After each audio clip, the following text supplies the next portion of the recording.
عثمان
خپل فوجیان دې نه چاپېره دي، خپل ملګري دي چاپېره دي او دشمن پې حمله کوي. دشمن پې راغی په خپله چې دی نو خپل فوجیانو ته حکم نه کوي، امر نه کوي چې ګوره دا خلک په مونږ باندې راغی او چې دی نو تاسو ګزار وکړئ، دا خلک منع کوي. داسې صحابي دی ښه، دا خلک منع کوي نه. ټول صحابه چاپېره ولاړ دي، تابعین ولاړ دي او دا نه کوي. تورې ورسره په لاس کې دي، ډالونه ورسره دي، نیزې ورسره دي، لیکن دا حکم نه کوي صحابو ته او تابعینو ته، خپلو ملګرو ته، فوجیانو ته دا نه وایي چې تاسو په مخالف باندې حمله وکړئ. په خپله د دغه ټولګي په منځ کې ناست دی، په لاس کې توره نشته دی، په لاس کې ډال نشته دی او مخالف راځي، کافر راځي او په عثمان رضی الله تعالی عنہ باندې د تورې گزار کوي.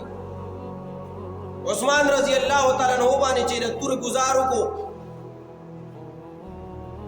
عثمان رضی الله تعالی عنہ د قرآن کریم تلاوت کوي. دا حکم نه کوي فوجیانو ته چې ګوره ورشئ پې، چې د عثمان رضی الله تعالی عنہ د وجود د سر نه وینه را روانه شوه او کته د الله په کتاب باندې ولګېده او عثمان رضی الله تعالی عنہ د آیات کریمه تلاوت کو فسیکفیکهم الله، موږ له الله کافی دی او وینه راله په دغه آیاتونو باندې ولګېده.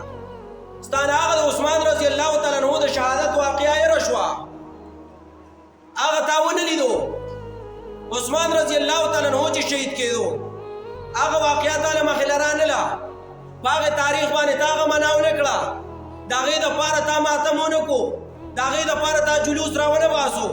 د نبي علیه السلام سر مبارک چې په جنگ احد کې زخمی کېږي، فاطمه رضی الله تعالی عنها راځي، هغه چې دی نو پوزکې سیزي، انډېرې سیزي، پوغا چې په جوماتونو کې پراته هغه انډېرې سیزي د نبي علیه السلام په زخمونو کې اچوي، هغه یې رکې د نبي علیه السلام په سر کې اچوي، ان تر دې پورې چې هغه پوزکې سیزي، هغه انډېرې سیزي، د نبي علیه السلام هغه زخم د انډېرې د ایرو نه ډک او هغه وینه پې بنده کړه. پخوا خو په هډوی نه سپیرټ نه وګورئ، ولې تا راغه د جنگ احد واقعه د نبی علیه الصلاۃ والسلام یې رشوا چې نبی علیه الصلاۃ والسلام په کې داسې زخمی کېدو.